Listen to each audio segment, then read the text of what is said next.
Hi, this is Marina from Dance Star Astrology, bringing you your monthly horoscope for the next 2 months.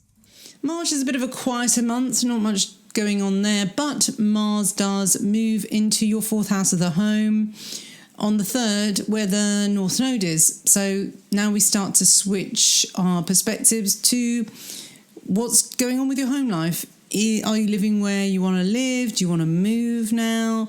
Do you want to make some changes to your home as well? And on the 13th, there is a new moon in your sign as well, your birthday new moon. So again, that would be perfect for entertaining at home, have your birthday party in your home, bring people round, perfect. Then on the 21st, Mars in your home makes a very spiritual trine to Saturn. So this is when you turn in your house into some kind of sanctuary as well. You should be able to do some good building there, or just creative work from home is very well starred during this time. Then on the 28th is when you get very interesting full moon in Libra in your psychological 8th house, while at the same time the Mars is conjunct that North Node in Gemini. Very important because this is your home as well. So if there are issues with family members, if there's any insecurities there because of the 8th house focus, which is always a bit psychological, and then having Mars and the North Node in your, essentially the house of your father and inheritance too, you could find that you are, doing a bit of psychoanalysis on yourself and looking to see, are you on the right track? And if you're not, then Mars on the North Node can force you to make a change of path.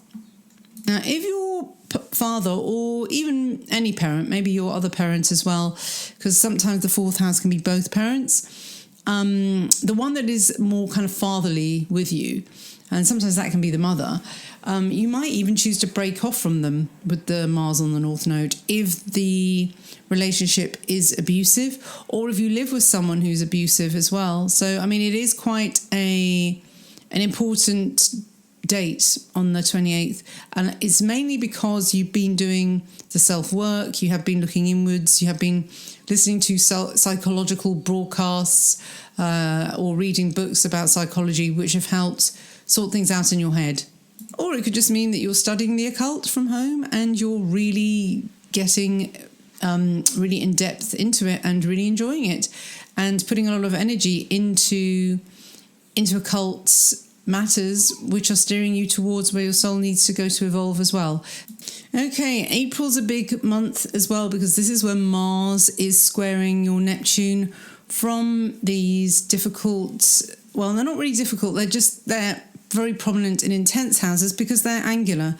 So we always have challenges when we get squares in those houses, but they're life-changing as well. So this Mars squaring Neptune now, if you've been doing what I was talking about last month, the whole kind of psychoanalysis thing, you might have had counselling, then when Mars is squaring this Neptune, that could be the time that you might regress because it might get just too much for you and you might just want to self-medicate just to kind of get through it. There may be some grief involved if you've let go of somebody, if you've even broken up with a partner as well, that can happen. Then the temptation to self-medicate could be quite high. It's also love addiction as well. You might fall into a rebound relationship, so be careful with that one. Now, we have a new moon on the 11th. This Mars square Neptune's on the 9th, by the way. The new moon on the 11th is in Aries, and that's more on your self-esteem. That's more work on the self-esteem. So there is a lot of, what's the word? Not navel gazing. That's probably the wrong word, but it is definitely looking at your brain gazing, and how your mind is programmed to react in a certain way to people. So it is time to reprogram your mind, and actually with Uranus being in the house of the mind as well. The 3rd house is about communications and it's a very mercurial house. So there's a lot of rewiring going on, not just in your house, which could be with the North Node, but actually your own brain as well.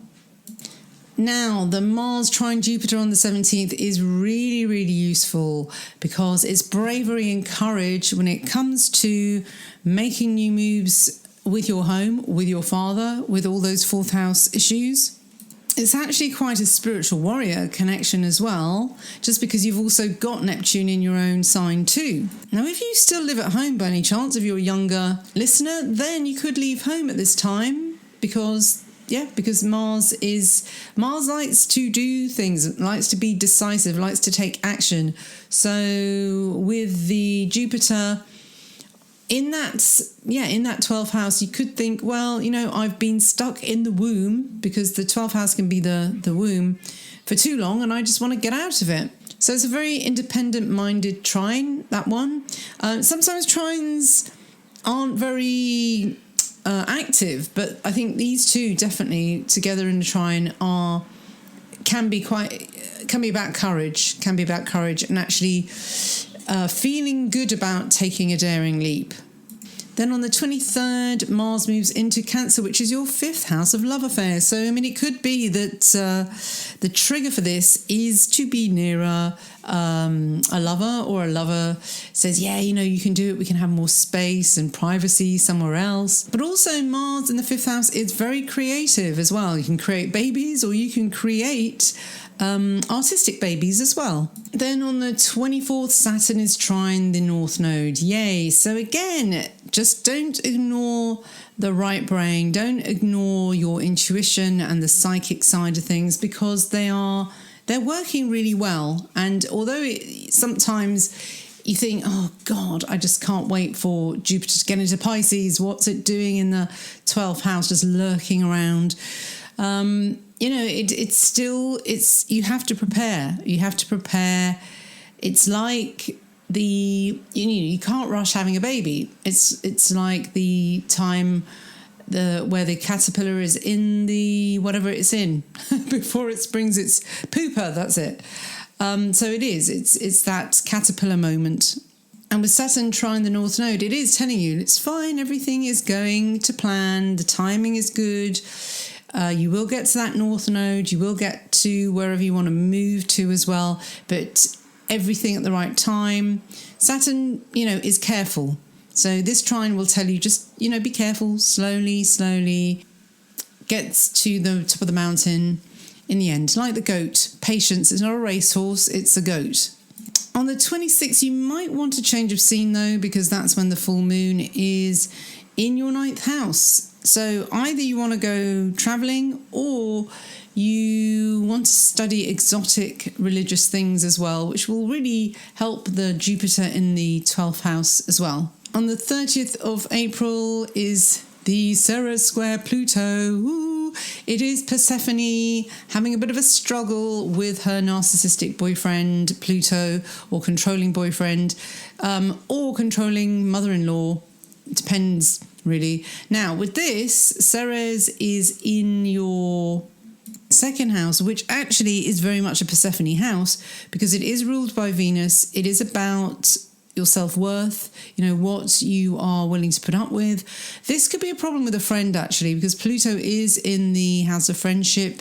It is, this is a long transit, but it is coming to the end of its journey through Capricorn, and it may be that there's been a very long-standing issue with a friend that will come to a head this year, and maybe this is one of those times where you might get an idea of, okay, it's this friend.